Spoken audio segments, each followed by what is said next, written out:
वसंत कुमार, शिवशंकर पादुकोण। नहीं नहीं, अब आप ये मत सोचने लगना कि इनका नाता दीपिका पादुकोण से है। जी हाँ, ये तो हिंदी सिनेमा का वो चमकता सितारा था जो हिंदी इंडस्ट्री की बगिया को अपने टैलेंट से महका गया। 9 जुलाई को वसंत कुमार शिवशंकर पादुकोण उर्फ गुरुदत्त की बर्थ एनिवर्सरी है। इसी दिन डायरेक्टर, प्रोड्यूसर, एक्टर, कोरियोग्राफर और राइटर गुरुदत्त का कर्नाटक में जन्म हुआ था। ब्राह्मण परिवार में जन्मे गुरुदत्त पादुकोण के पिता हेडमास्टर और बैंकर थे, तो माँ टीचर और राइटर थी। उनका बचपन कोलकाता में बीता और इसी वजह से वह बहुत ही शानदार बंगाली बोलते थे और इस कल्चर से बढ़िया तरीके से वाकिफ थे। गुरुदत्त के 4 भाई बहन थे। बहन ललिता पेंटर, भाई आत्माराम डायरेक्टर, देवी फिल्म प्रोड्यूसर, तो एक भाई विजय था। आपको जानकर हैरानी होगी कि हिंदी फिल्म इंडस्ट्री के दिग्गज डायरेक्टर श्याम बेनेगल उनके कजिन हैं। इस तरह उनके परिवार में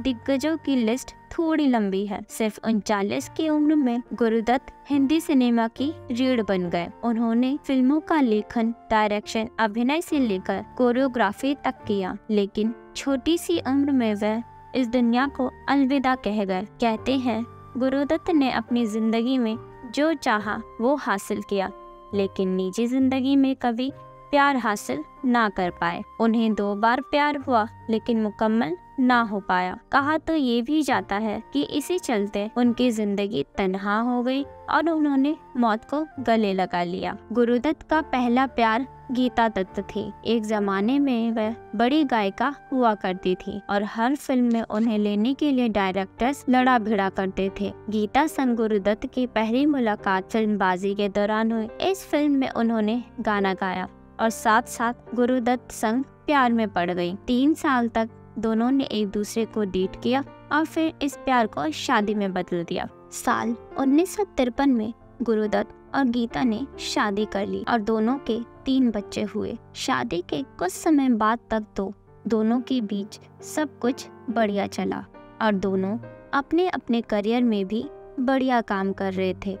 लेकिन कहते हैं ना, जब खुशियाँ हर तरफ से मिलने लगे तो किस्मत की नजर लग जाती है। वही हुआ गुरुदत्त के साथ। शादी के 4 साल बाद दोनों के बीच झगड़े शुरू हो गए और ये शादी टूटने की कगार पर आ गई। अगर आप सोच रहे हैं कि जब सब ठीक चल रहा था तो अचानक ये रिश्ता टूट कैसे गया, दरअसल गुरुदत्त की जिंदगी में पति पत्नी और वो पहलू इस प्रेम कहानी में आ गया था। जब जब गुरुदत्त के प्यार का जिक्र होता है तो वहीदा रहमान का नाम जरूर लिया जाता है। एक समय था जब दोनों के अफेयर की चर्चा उन दिनों हर किसी के जुबान पर होती थी। कहा जाता है कि दोनों की नजदीकियों के चलते ही गुरुदत्त और गीता दत्त के बीच खटपट होने लगी थी। गुरुदत्त ने वहीदा रहमान को अपनी फिल्म CID से लॉन्च किया था। दोनों ने साथ में कई फिल्में की और इस वजह से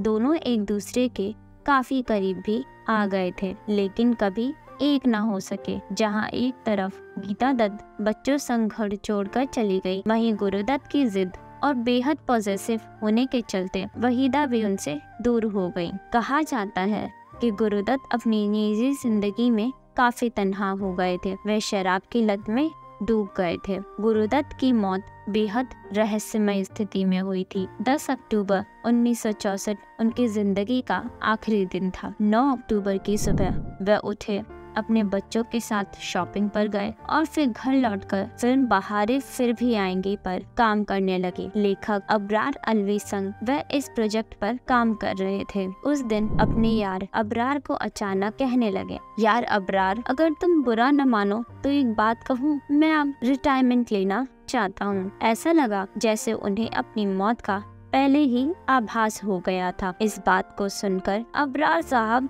हैरान हो गए, लेकिन फिर उन्हें लगा शायद जिंदगी की परेशानियों की वजह से वो ऐसा कह रहे हैं। अबरार संग गुरुदत्त ने शाम गुजारी और दोनों ने फिल्म को लेकर डिस्कस किया। फिर अबरार घर लौट गए और गुरुदत्त अगली सुबह अपने आधे पढ़े नॉवल के साथ मृत पाए गए। ना तो अबरार ने सोचा था कि वे अगली सुबह अपने दोस्त से फिर कभी मिल पाएंगे, ना ही इस इंडस्ट्री ने। इस तरह गुरुदत्त युग का अंत हो गया और उनकी मौत के बाद उनकी आखिरी फिल्म बहारें फिर भी आएगी को धर्मेंद्र ने पूरा किया।